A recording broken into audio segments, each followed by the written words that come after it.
Hi friends, இன்றைக்கி நம்ம lovers all Chinese ட்ராமாவோட part 21 தான் பார்க்க போகிறோம். ஆல்ரெடி பார்ட் 20 போட்டாச்சு. சப்போஸ் அந்த வீடியோ யாராச்சும் பார்க்காம இருந்தீங்கன்னா பார்த்துட்டு வந்துடுங்க. அப்போ தான் உங்களுக்கு இந்த வீடியோ புரியும்.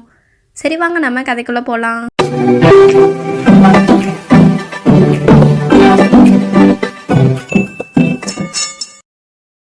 ஜூடாக்காங்கும் கண்ட்ரி ஆஃபீஸோட வாசல்லையே உட்காந்துட்ருக்கான். அப்போ கரெக்டாக ஹீரோயினும் வராங்க. ஜூடாக்காங்கும் ஹீரோயின் கிட்ட என் கூட கொஞ்சம் நேரம் டைம் ஸ்பெண்ட் பண்ண முடியுமா அப்படின்னு கேட்கும்போது ஹீரோயினும் நான் கொஞ்சம் பிஸியாக இருக்கேன், நாளைக்கு பேசிக்கலாமே அப்படின்னு சொல்லிட்டு இருக்காங்க. ஆனால் ஜூடாக்காங் இல்லை, நான் ஜீனானுக்கு இன்றைக்கி கிளம்புறேன், அதனால் நான் உங்ககிட்ட கொஞ்சம் நேரம் பேசணும் அப்படின்னு சொல்லிட்டு ஹீரோயினை சாப்பிட்ற இடத்துக்கு கூட்டிகிட்டு போகிறான். இந்த ஸ்டால் தானே உனக்கு ரொம்ப பிடிக்கும் அப்படின்னு சொல்லிட்டு அவங்க ரெண்டு பேரும் நல்லா தான் சாப்பிட்டுட்ருக்காங்க. ஹீரோயினும் நிஜமாலுமே நீ போறியா அப்படின்னு சொல்லிட்டு வருத்தப்படுறாங்க. அப்போது அங்கே நிறைய பேர் கைட்லாம் வாங்கிட்டு இருக்காங்க. அதை பார்த்துட்டு நம்ம ரெண்டு பேரும் சின்ன வயசில் நிறையா கைட் விட்டுருக்கோம்ல அப்படின்னு சொல்லிட்டு இருக்காங்க. ஹீரோயினும் சப்போஸ் நான் திரும்ப ஜீனானுக்கு வந்தனா நம்ம ரெண்டு பேரும் சேர்ந்து கைட் விடலாம் அப்படின்னு சொல்லிட்டு இருக்காங்க.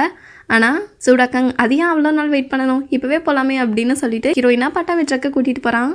ஆனால் அந்த பட்டம் ரொம்ப ஃபாஸ்ட்டாக போயிட்டுருக்கு. இதனால ஜூடாக்காங்கும் எனக்கு ஃபர்ஸ்டெல்லாம் பட்டம் விடவே தெரியாது, இதெல்லாம் நீ தானே எனக்கு சொல்லிக் கொடுத்தேன் அப்படின்னு சொல்லிட்டு இருக்காங்க. இவ்வளோ நாள் உன்னை எந்த அளவுக்கு நான் லவ் பண்ணணும், அது எல்லாமே இந்த பட்டத்தோட சேர்ந்து காத்தோட காத்தா பறந்து போகட்டும் அப்படிங்கிற மாதிரிலாம் சொல்லிட்டு இருக்கான். ஹீரோயினுக்கு ரொம்பவுமே கஷ்டமாக போயிடுது. அது மட்டும் இல்லாமல் இன்னைக்கோட என் மனசில் இருந்த நம்ம கல்யாண ஸ்டோரியெல்லாம் முடிச்சுது அப்படின்லாம் சொல்லிட்டு இருக்கான். நிஜமாலுமே உன்னை ஹீரோ கல்யாணம் பண்ணிக்கு வரா அப்படின்லாம் கேட்குறான். சரி, இதை பற்றியெல்லாம் பேச வேணாம், நீ எங்கே இருந்தாலும் சந்தோஷமாக இருக்கணும், இந்த இடம் உனக்கு அவ்வளோ சேஃப்லாம் கிடையாது, அதனால நான் இங்கே இல்லைனாலும் நீ தான் உன்னை நல்லா கேர் பண்ணிக்கணும் அப்படின்னு சொல்லிட்டு அவன் செமையாக அழுக ஆரம்பிச்சிடறான். ஹீரோயினுக்கு ஒரு பக்கம் அழகாக அருவி மாதிரி ஊற்றிட்டுருக்கு. அவன் பாட்டுக்கு இவ்வளோ நாளாக நீ என்னோட மனசில் இருந்ததுக்கு ரொம்ப தேங்க்ஸ் அப்படின்னு சொல்லிட்டு அழுதுகிட்டே அங்கேருந்து கிளம்பிடுறான். ஆனால் ஹீரோயினும் திரும்ப கூப்பிடுறாங்க. ஜூடாக்காங்கும் அழுகையிலேயே சிரிச்சுக்கிட்டு சொல்லு அப்படின்னு கேட்குறான். ஹீரோயினும் ரொம்ப தேங்க்ஸ் அப்படின்னு சொல்கிறாங்க. அவனும் அழுதுகிட்டே அங்கேருந்து கிளம்பிடுறான். அசிஸ்டண்ட்டும் ரொம்ப லேட் நைட்டில் கண்ட்ரி ஆஃபீஸ்க்கு வராங்க. அப்போ காங்ஷனும் இவ்வளோ நேரம் நீ எங்கே போயிருந்தா, ஹீரோக்கு அடிபட்டிருக்கு அப்படின்னு சொல்லும்போது அசிஸ்டண்ட்டும் அவசர அவசரமாக பார்க்க போகிறாங்க. ஆனால் காங்ஷன் தடுத்து நீ உன்னோட வேலையை மட்டும் பாரு அப்படின்னு சொல்லிட்டு இருக்கான். ஆனால் ஹீரோவோட பிரதருக்கு அசிஸ்டண்ட் தான் ஹீரோவை கொலை பண்ண ட்ரை பண்ணியிருப்பாங்களோ அப்படின்னு சொல்லி டவுட் வந்துருச்சு. இதனால அசிஸ்டண்ட்டோட ரூமில் இருக்க எல்லா திங்ஸையும் எடுத்து வச்சுட்டு உட்காந்துட்ருக்கான். பாரு, உன்னோட ரூமில் கைட்லாம் இருக்குது, இதுக்கெல்லாம் என்ன அர்த்தம் அப்படின்னு கேட்கும்போது அசிஸ்டண்ட்டும் நீ என்ன சந்தேகப்படுறியா அப்படின்னு கேட்டுட்ருக்கான். ஆமாம் அப்படின்னு இவனும் சொல்லிடுறான். இதனால அசிஸ்டண்ட்டும் சரியாக கடுப்பாகிறான். அப்போ நீ என்ன அரெஸ்ட் பண்ணிக்கோ அப்படின்னு சொல்லிட்டு இருக்கான். உடனே ஹீரோவோட பிரதரும் அங்கே இருக்க சோல்ஜர்ஸ் கிட்ட ஃபர்ஸ்ட் அசிஸ்டண்ட்டை இங்கேருந்து கூட்டிகிட்டு போங்க அப்படின்னு சொல்லிடுறான். ஆனால் இவனும் அசிஸ்டன்ட் பின்னாடியே தான் போயிட்டுருக்கான். அப்போ கரெக்டாக ஜியாங்கும் வராங்க. ஹீரோவோட பிரதரும் நான் ஹீரோவை பார்க்க போகணும் அப்படின்னு சொல்லிட்டு இருக்காங்க. ஆனால் ஜியாங் இல்லை, நீங்கள் ஹீரோவை பார்க்கக்கூடாது, அவர் இன்னும் கான்ஷியஸ் ஆகலை அப்படின்னு சொல்லும்போது ஹீரோவோட பிரதர் செமையாக கடுப்பாகிடுறாங்க. ஹீரோ கான்ஷியஸில் இல்லைனாலுமே அவர் கண்டிப்பாக ஹீரோயினை பற்றி தான் யோசிச்சுட்டு இருப்பாங்க. நீ எதுக்காக தேவையில்லாமல் இவங்களுக்குள்ளெல்லாம் நடுவில் வந்துட்டுருக்க, அது மட்டும் இல்லாமல் இது கேஸ் விஷயம், உங்கள்கிட்டலாம் சொல்ல முடியாது அப்படின்னு சொல்ல ஜியாங்கும் நான் எம்பரர்கிட்டயே பெர்மிஷன் வாங்கிட்டேன், அதனால நீ எதுவாக இருந்தாலும் என்கிட்ட தான் சொல்லணும்னு சொல்ல ஹீரோவோட பிரதரும் செமையாக கடுப்பாகி அங்கேருந்து போயிடுறாரு. உடனே அவரோட ரூமுக்கு போய் ஏதோ கேரக்டர்ஸ்லேயே லெட்டரெல்லாம் எழுதி அந்த புறாவை பறக்க விட்டுட்டு இருக்காங்க. ஹீரோயினும் ஹீரோவோட பிரதராக பார்க்க போகிறாங்க. ஆனால் ஹீரோவோட பிரதர் உன்னை தான் நான் வர வேணான்னு சொன்னேன்ல, நீ இப்போ இங்கே வரது ரொம்ப டேஞ்சர் அப்படின்னு சொல்லிட்டு இருக்காங்க. சரி, ஃபஸ்ட்டு என்கிட்ட விஷயத்த சொல்லு, உன்னோட பிரதராக கடத்தினது யாரு அப்படின்னு கேட்கும்போது ஹீரோயினும் ஜியாங் தான் அப்படிங்கிற விஷயத்த சொல்லிடுறாங்க. ஆனால் அவனுக்கு சரியான கடுப்பாகிடுது. ஏன்னா அவன் தான் இப்போது அசிஸ்டன்ட் நினச்சா அவங்கள வேற திட்டான்ல, இதை பற்றி யோசிச்சுட்டு இருக்கான். இதனால ஹீரோயினும் என்னாச்சு அப்படின்னு கேட்கும்போது ஹீரோவோட பிரதரும் சரி ஒன்றும் இல்லை அப்படின்னு சொல்லிட்டு இருக்கான். அது மட்டும் இல்லாமல் ஜியாங் ஃபர்ஸ்ட்லேருந்தே இதை பற்றி நல்லா பிளான் போட்டிருக்கா, அதனால தான் நம்ம எந்த விஷயத்தையும் கண்டுபிடிக்க முடியல, இவங்க இன்னும் நிறைய விஷயம் வச்சிருக்காங்க, நாம தான் எதுலையும் மாட்டிக்காம இருக்கணும் அப்படிங்கிற மாதிரிலாம் பேசிட்டு இருக்காங்க. ஹீரோவோட பிரதர் அந்த லெட்டரை அனுப்புனது லுயான் ஃபெங்க்கு தான். லுயான் ஃபெங்கும் அந்த மெசேஜை பார்த்துட்டு இருக்கான். அப்போ அவங்க கூட இருக்கவங்களும் என்ன அப்படின்னு கேட்கும்போது நம்மளுக்கு ஏதோ ட்ராப் செட் பண்ணியிருக்காங்க, அதனால ஆபத்து நிறையா இருக்கு, நம்ம மவுண்டன்லேயே இருக்கிறதா நல்லது அப்படின்னு சொல்லிட்டு இருக்கான். ஹீரோயினும் சரி, ஒரு விஷயத்த உங்ககிட்ட நான் கேட்டே ஆகணும், ரொம்ப நாளா அசிஸ்டண்ட்டை நான் பார்க்கவே இல்லையே அப்படின்னு சொல்லிட்டு ஹீரோவோட பிரதர் கிட்ட கேட்டுட்டு இருக்காங்க. உடனே அவன் பாட்டுக்கு எந்திரிச்சு போகிறான். இதனால ஹீரோயினும் என்னாச்சு அப்படின்னு கேட்கும்போது இல்லை, நீ தான் ஸ்டோரி கேட்கணும்ல, அதனால நான் போய் வைன்லாம் கொண்டு வரேன் அப்படின்னு சொல்லிட்டு இருக்கான். அவனும் ரூயி தான் அசிஸ்டண்ட்டுங்கிற விஷயத்த சொல்லிட்டான் போல. ஹீரோயினும் அவங்க புக் ஸ்டோரில் உட்காந்துட்டு என்ன ரூயி தான் அசிஸ்டண்ட்டா, அப்போது அசிஸ்டண்ட் தான் ரூயியா, இந்த கண்ணை வச்சு நான் என்ன தான் பண்ணிகிட்ருக்கேன், இது ஜஸ்ட் என்ன ஷோ காமிக்கிறக்கா, ஏன் என்னால் இந்த விஷயத்த கூட கண்டுபிடிக்க முடியல அப்படின்னு சொல்லிட்டு ரொம்ப யோசிச்சுட்டு இருக்காங்க. அப்போ கரெக்டாக ஹீரோயினோட பிரதரும் வராங்க. என்னாச்சு, ஏதோ ரொம்ப யோசிக்கிற மாதிரி தெரியுது அப்படின்னு கேட்கும்போது ஹீரோயினும் ஒன்றும் இல்லை அப்படின்னு சொல்லிட்டு இருக்காங்க.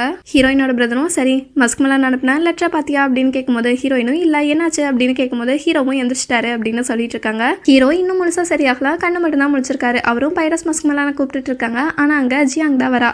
நாங்கள் உங்களுக்காக தான் நான் மெடிசன் கொண்டு வந்தேன் அப்படின்னு சொல்லிட்டு இருக்கான். ஆனால் ஹீரோ பாட்டுக்கு ஹீரோயின் எங்க அப்படின்னு தான் கேட்குறாங்க. இதனால ஜியாங்கும் என்ன நீங்கள் அவங்களுக்கு ரொம்ப லாயலாக இருக்கீங்க போல அப்படின்னு சொல்லிட்டு இருக்காங்க. ஆனால் ஹீரோ பாட்டுக்கு சரி என்னோட பிரதர் எங்க அப்படின்னு கேட்டுட்டு இருக்காங்க. ஆனால் ஜியாங் நான் எம்பரர் கிட்டேயே பெர்மிஷன் வாங்கிட்டேன், நீங்கள் சரியாகிற வரைக்கும் நீங்கள் எந்த ஒர்க்கும் பார்க்க வேணாம், எல்லா ஒர்க்கையும் நான் பார்த்துக்கிறேன் அப்படிங்கிற மாதிரி சொல்லிட்டு இருக்கா. ஹீரோ சரியான கடுப்பாகிறாரு. ஆனால் ஹீரோயின் ஆமாம்ல மஸ்க்மலன் எனக்கு ஹெல்ப் பண்ணுவாளா அப்படின்னு சொல்லிட்டு உடனே மார்க்கெட்டுக்கு போய் அவளை பார்க்குறாங்க. ஆனால் அவள் பாட்டுக்கு நம்ம 2 பேரும் ஒன்றா சேர்ந்தோம்னா எல்லாரும் இங்கே காசிப் பேசுவாங்க, அது மட்டும் இல்லாமல் எனக்கு ஒன்று பிடிக்காது, நான் உனக்கு எந்த ஹெல்ப்பும் பண்ண மாட்டேன் அப்படின்னு சொல்லிட்டு போகிறா. ஆனால் ஹீரோயினும் நிஜமாலுமே நான் ஹீரோவை ஹர்ட் பண்ணல புரிஞ்சுக்கோ அப்படின்னு சொல்லிட்டு எல்லா விஷயத்தையும் அவகிட்ட சொல்லிடுறாங்க. இதனால அவளும் ஹீரோக்கு லெட்டர்லாம் அனுப்பி விடுறான். அந்த லெட்டரை பாபாவோட கழுத்தில் வச்சு விட்ருக்கா. ஹீரோவும் அதை எடுத்து பார்த்துடுறாரு. ஹீரோவும் பாபாவை பார்த்து பரவாயில்ல நீ இருக்கிறதும் கொஞ்சம் யூஸ்ஃபுல்லாக தான் இருக்குது அப்படின்னு சொல்லிட்டு திரும்ப மஸ்மலன் கிட்டேயே ஒரு லெட்டரை எடுத்து கொடுத்து விட்றாங்க. அப்போது ஹீரோயினும் மஸ்மலன் கிட்ட ஆமாம் ஹீரோ எப்போவுமே மெடிசன் எடுத்துக்கிட்டு தானே இருக்காரு, ஆனால் அவர் ஏன் இன்னும் முழுசாக குணமாகலை அப்படின்னு கேட்டுட்ருக்காங்க. அதுக்கு மஸ்மலனும் எனக்கும் அதே தான் டவுட்டாக இருக்குது அப்படின்னு சொல்லிட்டு இருக்கா. உடனே ஹீரோயினும் சரி அந்த மெடிசனை யார் தான் செய்கிறாங்க அப்படின்னு கேட்கும்போது மஸ்மலனும் ஜியாங் தான் பர்சனலாக செஞ்சுட்ருக்காங்க அப்படின்னு சொல்கிறா. இதை கேட்டோன்னா ஹீரோயினுக்கு நல்லாவே புரிஞ்சிருது இவ தான் ஏதோ வேலை பண்ணிட்டு இருக்கான்னு. ஜியாங்கும் அவளோட ஒரு சோல்ஜர் கிட்ட இப்போ டிஸ்ட்ரிக்ட் மேஜிஸ்ட்ரேட் என்ன பண்ணிட்டு இருக்காரு அப்படிங்கிற மாதிரி விஷயம்லாம் கேட்டுட்டு இருக்கா. ஆனால் அப்பதான் அவளுக்கு ஒரு விஷயம் தோணுது, ஒரு வேளை டிஸ்ட்ரிக்ட் மேஜிஸ்ட்ரேட் நம்ம தப்பு பண்ணிட்டு இருக்கோங்கிற விஷயத்த எம்பரர் கிட்ட சொல்லிடுவானோ, ஒரு வேளை ஹீரோக்கு லாயலா இருந்துருவானோ அப்படின்னு சொல்லிட்டு ஒரு டவுட் வருது. இதனால ஜியாங்கும் டிஸ்ட்ரிக்ட் மேஜிஸ்ட்ரேட்டை பார்க்க போறா. ஆனால் போகும்போதே அவ டிஸ்ட்ரிக்ட் மேஜிஸ்ட்ரேட் கூட இருக்க எல்லா சோல்ஜர்ஸையும் பண்ணறா. டிஸ்ட்ரிக்ட் மேஜிஸ்ட்ரேட்டும் நான் வீட்டுக்கு தானே போயிட்டுருக்கேன், நீ எதுக்காக என்னை வந்து தொந்தரவு பண்ணுற அப்படின்னு கேட்கும்போது ஜியாங்கும் உங்கள் வீட்டுக்கு போறக்கு இது வழி கிடையாது, என்ன எம்பரரை பார்க்க போறீங்களா, சப்போஸ் நீங்கள் அந்த மாதிரி பண்ணால் ரூயிக்கு என்ன நடக்கும் தெரியுமா அப்படின்னு கேட்டுட்டு இருக்காங்க. இதனால டிஸ்ட்ரிக்ட் மேஜிஸ்ட்ரேட்டும் எனக்கு ரூயிக்கும் எந்த சம்மந்தமும் கிடையாது, அதனால நீ அவளை எதுவும் பண்ணக்கூடாது அப்படின்னு சொல்லிட்டு இருக்காங்க. ஆனால் இவ பாட்டுக்கு டக்குன்னு டிஸ்ட்ரிக்ட் மேஜிஸ்ட்ரேட் கொண்டுடுறா. அது மட்டும் இல்லாமல் அந்த இடத்துக்கு ஹீரோவோட பிரதரோட ஜேடையும் கொண்டு வந்திருப்பான். அதையும் அங்கே வீசிட்டு அவள் பாட்டுக்கு போயிடுறா. டிஸ்ட்ரிக்ட் மேஜிஸ்ட்ரேட் இறந்துட்டாருங்கிற விஷயம் தெரிஞ்சு ஹீரோவோட பிரதரும் காங்ஷனும் அங்கே வந்து பார்க்குறாங்க. ஆனால் காங்ஷன் தான் டிஸ்ட்ரிக்ட் மேஜிஸ்ட்ரேட்டோட தத்து பிள்ளைல. அவன் டிஸ்ட்ரிக்ட் மேஜிஸ்ட்ரேட் இறந்துருக்கிறத பார்த்தோன்னா செமையாக அழுக ஆரம்பிச்சிடறான். ஆனாலும் ஹீரோவோட பிரதருக்கு முன்னாடி காமிச்சிக்கல. அங்கே ஹீரோவோட பிரதரோட ஜேடு இருக்கிறத பார்த்துட்டு இவன் ஹீரோவோட பிரதர் தான் கொண்டிருக்கான் அப்படின்னு சொல்லிட்டு தப்பாக நினச்சிக்கிறான். ஆனால் அந்த ஜேடை மறைச்சு வச்சுட்டு ஹீரோவோட பிரதர் கிட்டேயும் உங்கள் ஜேடு எங்க அப்படின்னு கேட்குறான். அதுக்கு ஹீரோவோட பிரதரும் தேடி பார்த்துட்டு ஆமாம்ல என்னோடது எங்க அப்படின்னு சொல்லிட்டு அவன் பாட்டுக்கு போயிடுறான். காங்ஷன் கிட்டையும் சரி நீ டிஸ்ட்ரிக்ட் மேஜிஸ்ட்ரேட்டோட பாடியை டாங்லிங்க்கு கொண்டு வந்துரு அப்படின்னு சொல்லிட்டு அவன் பாட்டுக்கு போயிடுறான். ஆனால் காங்ஷன் ஹீரோவோட பிரதரோட ஜேடை வச்சுட்டு உன்னை நான் பழி வாங்கியே தீர்வேன் அப்படிங்கிற மாதிரி அந்த ஜேடை பார்த்துட்டு இருக்கான். அசிஸ்டண்ட்டும் இப்போ ஜெயிலில் இருக்காங்க. அப்போது ஹீரோவோட பிரதரும் அங்கே போய் அசிஸ்டன்ட் கிட்ட நீடோன் பண்ணி என்னை மன்னிச்சிட்டு நான் உன்னை தேவையில்லாமல் சந்தேகப்பட்டுட்டேன் அப்படின்னு சொல்லிட்டு இருக்கான். அது மட்டும் இல்லாமல் டிஸ்ட்ரிக்ட் மேஜிஸ்ட்ரேட் இறந்துட்டாருங்கிற விஷயத்தையும் சொல்கிறான்.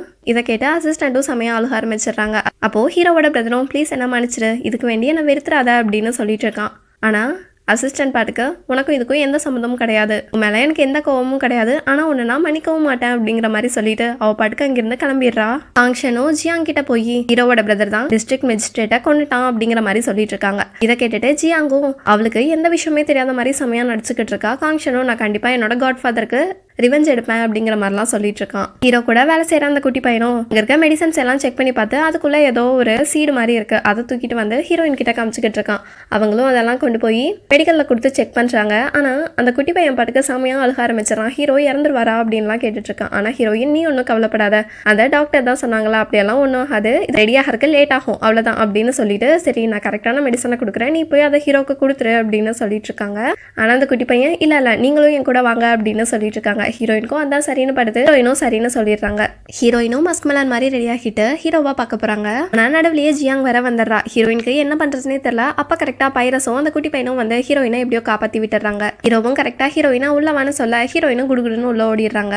ஹீரோயினும் ஹீரோ பக்கத்துல போய் உட்காந்துட்டு நான் இங்க வந்தா ஆபத்துன்னு தெரியும், ஆனாலும் என்னால உங்களை பார்க்காம இருக்க முடியல அப்படின்னு சொல்லிட்டு இருக்காங்க. ஆனா ஹீரோ முடிச்சுக்கிட்டு தான் இருக்காரு.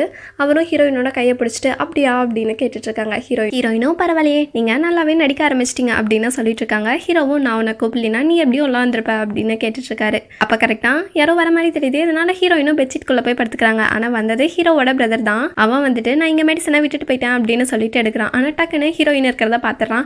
என்ன அவன் பெட்ஷீட் நகருது அப்படின்னு சொல்லிட்டு எடுத்து பார்க்கும்போது அங்க ஹீரோயின் ஓ நீங்க 2 பேரும் என்ன பண்ணிட்டு இருக்கீங்க, ரொமான்ஸ் பண்ணிட்டு இருக்கீங்களா, நான் வேற டிஸ்டர்ப் பண்ணிட்டேன் போல அப்படின்னு கேட்க ஹீரோயினும் அப்படியெல்லாம் ஒன்றும் கிடையாது, நான் ஹீரோவா பார்த்துட்டு போலாம் தான் வந்தேன் அப்படின்னு சொல்லிட்டு இருக்காங்க. ஆனா ஹீரோ ஆமா அப்படிதான் நீ ஃபர்ஸ்ட் கிளம்பு அப்படின்னு சொல்லிட்டு ஹீரோவோட பிரதரை துரத்துலேயே இருக்காங்க. அப்போது ஹீரோவோட பிரதரும் ஆக்சுவலாக நானே இன்னைக்கு நைட்டு நான் இங்கே எப்படியாச்சும் கூட்டிகிட்டு வந்துடணும்னு நினச்சேன். ஆனால் பரவாயில்ல நீயே கொஞ்சம் ஃபாஸ்ட்டாக தான் இருக்க அப்படின்னு சொல்லிட்டு இருக்காங்க. ஹீரோவும் ஹீரோயினை இருன்னு சொல்கிறாங்க. ஆனால் ஹீரோயின் பாட்டுக்கு இல்லை நான் போகிறேன் அப்படின்னு சொல்லிட்டு ஹீரோவோட பிரதர் பின்னாடியே ஓடிடுறாங்க. டூயான் ஃபெங்கு கூட இருக்கிறவங்க மூஞ்சி எல்லாம் அடிபட்டிருக்கு. இதனால அவனும் என்னதான் ஆச்சு அப்படின்னு கேட்கும்போது யாரோ நம்மளை அட்டாக் பண்ண வந்தாங்க, நாங்கள் எப்படியோ அவங்க கிட்ட இருந்து தப்பிச்சு வந்துட்டோம் அப்படின்னு சொல்லிட்டு இருக்காங்க. இதை கேட்டுட்டு டூயான் ஃபெங்கும் அப்போ நம்மளுக்கு இங்கே சேஃப் கிடையாது, நான் சீக்கிரமா ஹீரோயினா போய் பார்க்கணும் அப்படின்னு சொல்லிட்டு இருக்கான். ஜியாங்கோ அங்கே இருக்க செடிக்கெல்லாம் தண்ணி ஊற்றிட்டு இருக்கா. ஆனால் திடீர்னு அங்கே ஒரு புறா வருது. இவன் என்னடானா அந்த புறாவை எடுத்து சமைச்சு ஹீரோவுக்கு கொண்டு போய் இந்தாங்க உங்களுக்காக நான் சூப் செஞ்சேன் அப்படின்னு சொல்லிட்டு இருக்கேன். ஆனால் ஹீரோ எனக்கு வேணாம் அப்படின்னு சொல்லிடுறாரு. அப்போ கரெக்டாக ஹீரோவோட பிரதரும் வராங்க. ஆனால் ஹீரோவோட பிரதர் ஜியாங்க பார்த்து மறைச்சிக்கிட்டே தான் இருக்கான். ஹீரோவோட பிரதரும் ஹீரோ கிட்ட உனக்கு தான் இப்போ சரியாயிடுச்சல, இனிமே நீ இப்படி லேசியாகவே இருக்காத, ஒழுங்க எல்லா ஒர்க்கையும் பண்ணுறக்கு கிளம்பி வா அப்படின்னு சொல்லிட்டு இருக்கான். ஆனால் ஜியாங் வேணாம் இப்போ நான் உங்கள் கண்ட்ரோலை எடுத்துக்கிறேன் அப்படின்னு சொல்லும் போது ஹீரோவும் இங்கே அப்படி எடுத்துக்கிறதுக்கு என்ன இருக்குது, கோல்டு கேஸ் மட்டும்தான் இருக்குது, ஆனால் அதையே நானே பார்த்துக்கிறேன் அப்படின்ட்டு ரொம்ப நல்ல விதமாக ஜியாங் கிட்ட பேச ஜியாங்கும் சரின்னு சொல்லிடுறா. அது மட்டும் இல்லாமல் ஹீரோயினோட ஹெல்ப் இருந்தால் தான் நம்ம மைனிங் பண்ணுறவங்களோட ஹெல்ப்பையும் வாங்க முடியும் அப்படின்னு சொல்ல ஜியாங்கோ ஹீரோவே நம்மக்கிட்ட இவ்வளோ நல்லா பேசுகிறாரே அப்படின்னு சொல்லிட்டு சரின்னு சொல்லிடுறா. அது மட்டும் இல்லாமல் இங்கே இருக்கவங்க கிட்ட சொல்லி நான் ஹீரோயினை கூட்டிகிட்டு வர சொல்கிறேன்னு வேற சொல்லிட்டு போகிறா. ஹீரோவும் கண்ட்ரி ஆஃபீஸ்க்கு போய் பார்க்குறாரு. அங்கே யாருமே காணோம். இதனால ஹீரோவோட பிரதர் கிட்ட என்னதான் ஆச்சு அப்படின்னு கேட்கும்போது ஹீரோவோட பிரதரும் ஜியாங் எப்ப பார்த்தாலும் ஹீரோயினே குத்தம் சொல்லிட்டு இருந்ததுனால இவங்க சாங்கும் செம கடுப்பாகி அவங்க 2 பேரும் இந்த வேலையை வேணாம்னு சொல்லிட்டு போயிட்டாங்க அப்படின்னு சொல்லிட்டு இருக்கான். அது மட்டும் இல்லாம டிஸ்ட்ரிக்ட் மேஜிஸ்ட்ரேட்டும் இறந்துட்டாங்க அப்படின்னு சொன்ன உடனே ஹீரோவும் அப்போ அசிஸ்டன்ட் எங்க அப்படின்னு கேட்டுட்டு இருக்காங்க. அதனால ஹீரோவோட பிரதரும் உனக்கு அசிஸ்டண்ட்டை பத்தி தெரியுமா அப்படின்னு கேட்டுட்டு இருக்கான். ஆமா அவ உன்னோட ஆளுங்கிற விஷயம் எனக்கு எப்போவோ தெரியும், இருந்தாலுமே அவள் ரொம்ப நல்லவதா, உனக்கே தெரியலையா, அவள் எல்லா விஷயத்துலையுமே நம்மளுக்கு தான் ஹெல்ப் பண்ணியிருக்கா. ஆனால் நீ என்ன அவகிட்ட மன்னிப்பு கேட்குற விதமாக அவளை தூக்க விட்டுட்டியா? ஆக்சுவலாக நீ நேரம் அவள் கூட இருந்திருக்கணும், ஆனால் நீ என்ன பண்ணிட்டு இருக்க, நான் மட்டும் அவளோட இடத்துல இருந்திருந்தேன்னா உனக்கு கொன்றுப்பேன் அப்படின்லாம் ஹீரோ சொல்லிட்டு இருக்காரு. இதனால ஹீரோவோட பிரதரும் அப்போ நிஜமாலுமே உனக்கு அவன் மேலே கோவம் இல்லையா, நான் போய் அவளை கூட்டிகிட்டு வரேன் அப்படின்னு சொல்லிட்டு கிளம்புறான். உடனே ஹீரோ வேணாம் கிட்ட நீ சரியான விதத்தில் மன்னிப்பு கேட்கணும்னா அந்த மர்டரர் யாருன்னு கண்டுபிடிக்கணும் அப்படின்னு சொல்லிட்டு இருக்காங்க. ஹீரோவோட பிரதரும் சரின்னு சொல்லிடுறாங்க. காங்ஷனும் தனியாக வந்து ஜியாங்க பார்த்துட்டு இருக்காங்க. அப்போது ஜியாங்கோ சில பணம் எல்லாம் காங்ஷன் கிட்ட கொடுத்து நீ சீக்கிரமா போய் உன்னோட ஃபாதருக்கு தேவையான ரிவெஞ்ச் எடு அப்படின்னு சொல்லிட்டு இருக்கான். அவனும் கொஞ்சம் யோசிக்கிறான். ஆனாலும் ஜியாங் ரொம்ப வற்புறுத்துறதுனால இவனும் சரின்னு சொல்லிடுறான். அது மட்டும் இல்லாமல் ஜியாங்கும் காங்ஷன் கிட்ட மவுண்டன்ஸில் இருக்கவங்கனால நம்மளுக்கு எந்த ஒரு பிரயோஜனமும் ஆக போகிறதில்ல, அதனால யாராவது கிட்ட சொல்லி அவங்கள கொன்று அப்படின்னு சொல்லி வேற அனுப்பி விடுறா. டூயான் ஃபெங் பாட்டுக்கு ஹீரோயினா பார்க்கறக்கு வந்துடுறான். ஆனால் ஹீரோயின் டூயான் ஃபெங்கை தனியாக கூட்டிட்டு போய் உன்னை யார் இங்கே வர சொன்னா, நீங்க இருக்கிறது சேஃப் கிடையாது அப்படின்னு சொல்லிட்டு இருக்காங்க. ஆனால் டூயான் ஃபெங் என் கூட இருக்க என்னோட பிரதர்ஸ் எல்லாம் நிறைய பேர் இறந்துக்கிட்டு இருக்காங்க, இங்கே இருக்கிறது உனக்கும் சேஃப் கிடையாது, நான் இங்கேருந்து எங்கேயாச்சும் போகலான்னு இருக்கேன், என் கூடயே நீயும் வந்துரு, நான் உன்னை சேஃபாக வச்சுக்கணும்னு நினைக்கிறேன் அப்படின்னு சொல்லிட்டு இருக்காங்க. ஆனால் ஹீரோயின் இல்லை இது ரிஸ்க்குன்னு எனக்கும் தெரியும், ஆனாலும் நான் ஹீரோ கூட தான் இருப்பேன், நீ என்னோட பிரதருங்கனால என் மேலே ரொம்பவுமே அக்கறைப்படுற, அதெல்லாம் எனக்கு புரியுது அப்படின்னு சொல்லிட்டு இருக்காங்க. ஆனால் டூயான் ஃபெங் ஹீரோ ஒரு பையன், அவனால் அவனை காப்பாற்றிக்க தெரியும், அதனால நீ கொஞ்ச நாளைக்கு சேஃபாரு அப்படின்னு சொல்லிட்டு இருக்காங்க.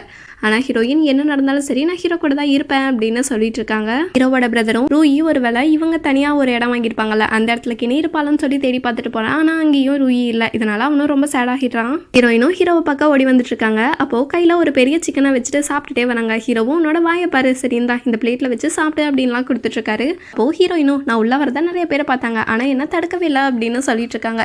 இதனால ஹீரோவும் ஆமா நான் தான் ஜியங்கிட்ட நீ எனக்கு வேணும்னு சொல்லிட்டேன் அப்படின்னு சொல்லிட்டு இருக்காங்க. ஆனால் ஹீரோயின் என்ன நீங்கள் ஒரு வேளை அவளையும் கல்யாணம் பண்ணிக்கலாம்னு சொல்லிட்டீங்களோ அப்படின்லாம் கேட்க ஹீரோவும் அப்படியெல்லாம் ஒன்றும் கிடையாது அப்படின்னு சொல்லிட்டு இருக்காங்க. இவங்க 2 பேரும் ஜாலியாக பேசிட்டு இருக்கும்போது அப்போ ஹீரோவும் நான் முடிஞ்ச வரைக்கும் சீக்கிரமாக இந்த கேஸை முடிக்கணும்னு நினைக்கிறேன், நான் ரொம்ப நாளாக ஃபன்னாகவே இருக்கல, அதனால சீக்கிரமாக இந்த கேஸை முடிச்சுட்டு உனக்கு ப்ரப்போஸ் பண்ணணும் அப்படின்லாம் சொல்ல ஹீரோயினுக்கு மனசுக்குள்ள அப்படியே பட்டாம்பூச்சியெல்லாம் பறந்துட்டுருக்கு. ஆனாலும் ஹீரோ கிட்ட அதுக்கு என்ன அப்படின்னு சொல்லிட்டு இருக்காங்க. அப்போ கரெக்டாக ஹீரோவோட பிரதரும் வராங்க. ஹீரோ கிட்ட பரவாயில்லையே நீ வர நல்லா பேச கற்றுக்கிட்டா அப்படின்னு சொல்லிட்டு இருக்காங்க. அது மட்டும் இல்லாமல் சீக்கிரமாகவே நம்ம டூயான் ஃபெங் இருக்க இடத்த கண்டுபிடிச்சாகணும் அப்படின்லாம் சொல்லிட்டு இருக்காங்க. அதுக்கு தகுந்த மேப்பை ரெடி பண்ணியா அப்படின்னு ஹீரோவும் கேட்கும்போது அதுக்கு தேவையான மேப்பையும் காமிச்சிட்டு இருக்காங்க. அப்போ தான் ஹீரோயினும் டூயான் ஃபெங் இங்கே தான் இருக்கான் அப்படிங்கிற விஷயத்தையும் சொல்லிட்டு ஆனால் நான் அன்றைக்கி மவுண்ட்டுக்கு போகும்போது அங்கே ஒரு ரிவர் இருந்துச்சு அப்படின்னு சொல்லிட்டு இருக்காங்க. அப்போது ஹீரோவும் யோசிச்சு பார்த்துட்டு அப்போது அது 4 சீசனில் ஒரு சீசனில் மட்டும்தான் ஓப்பன் ஆகுதுன்னு நினைக்கிறேன், ஏன்னா மழை வந்துட்டு இருக்கும்போது அது ஃப்ளட்டுனால அந்த ரிவர் வந்து மறைச்சிருது அப்படின்லாம் சொல்லிட்டு இருக்காங்க. ஹீரோவோட பிரதரும் சரி நான் இப்போவே கிளம்புறேன் அப்படின்னு சொல்லிட்டு கிளம்புறேன். ஆனால் ஹீரோயின் வேணாம் நைட் டைமு ரொம்ப ஸ்லிப் ஆகும், அதனால நாளைக்கு போ அப்படின்னு சொல்லிட்டு இருக்காங்க. ஆனால் ஹீரோவோட பிரதர் இல்லை நான் இதிலலாம் வெல் ட்ரெயின்ட் அதனால நான் போகிறேன் அப்படின்னு சொல்லிட்டு அவனும் கிளம்பிடுறான். ஆனால் அங்கே சரியான மழை வந்துட்டு இருக்கு. அது மட்டும் இல்லாமல் இவனும் போகிற இடமெல்லாம் தடிக்கிட்டே போயிடும். கரெக்டாக அங்கே ரூயியும் வந்துடுறா. அதனால அவளும் இவனுக்கு ஹெல்ப் பண்ணுறான். ரூயியும் ஹீரோவோட பிரதரை கூட்டிகிட்டு போய் உட்கார வச்சு உனக்கு பார்த்து கூட வர தெரியாதா அப்படின்னு சொல்லிட்டு இருக்கா. ஆனால் ஹீரோவோட பிரதர் அவள் கையெடுத்து விட்டுறான். அப்போது ஹீரோவோட பிரதரும் ரூயி கிட்ட நீ என்ன ஃபாலோ பண்ணிட்டு வந்தியா அப்படின்னு கேட்கும்போது ரூயியும் ஆமாம் நான் ஹீரோயின் கிட்ட நான் இங்கேருந்து கிளம்ப போகிற விஷயத்த சொன்னேன். ஆனால் அவங்க எதுவாக இருந்தாலும் உங்ககிட்டயும் சொல்லிட்டு போக சொன்னாங்க, அதனால தான் சொல்ல வந்தேன் அப்படின்னு சொன்னோன்னே அவன் பாட்டுக்கு டக்குன்னு ரூயை ஹக் பண்ணிக்கிறான். ப்ளீஸ் என்னை விட்டு போயிடாத, நான் உன்னை ரொம்ப லவ் பண்ணுறேன், நான் தான் உன்னை தேடி வந்துட்டே இருந்தேன், ஆனால் அன்றைக்கி எனக்கு என்ன ஆச்சுனே தெரில, எனக்கு திடீர்னு மிளக்கவும் வந்துச்சு அப்படின்னு சொல்லிட்டு இருக்கான். இதனால ரூயும் அப்போது நல்ல வேலை ஹீரோயின் சொன்னாங்கன்ட்டு நானும் வந்து உங்ககிட்ட நான் வெளில கிளம்புறேன்னு சொன்னேன், அப்படி இல்லைன்னா நீ இப்போ கூட இதை சொல்லியிருக்க மாட்டே தானே, சரி அதுக்கப்புறம் அப்படின்னு கேட்க அவனும் ப்ளீஸ் என் கூடயே இரு, நான் எப்போவுமே உன்னை நல்லா பார்த்துப்பேன் அப்படின்லாம் சொல்லிட்டு இருக்கான். ரூயி பாட்டுக்கு டக்குன்னு அவனை கிஸ் பண்ணிடுறான். அதனால ஹீரோவோட பிரதரும் அப்போ நீ ஒத்துக்கிட்டியா அப்படின்னு சொல்லிட்டு அவங்க 2 பேரும் கிஸ் பண்ணிட்டு இருக்காங்க. நெக்ஸ்ட் டே மார்னிங் அவன் எந்திரிச்சு பார்த்தா அங்கே ரூயவே காணோம், ஒரு லெட்டர் மட்டும்தான் இருக்குது. ஓகே ஃப்ரெண்ட்ஸ், இதுக்கப்புறம் என்னாச்சுன்னு நெக்ஸ்ட் வீடியோவில் பார்ப்போம். இந்த வீடியோ உங்களுக்கு பிடிச்சிருந்தா சப்ஸ்கிரைப் பண்ணுங்கள், லைக் பண்ணுங்கள், கமெண்ட் பண்ணுங்கள், உங்கள் ஃப்ரெண்ட்ஸுக்கும் ஷேர் பண்ணுங்கள். தேங்க்யூ.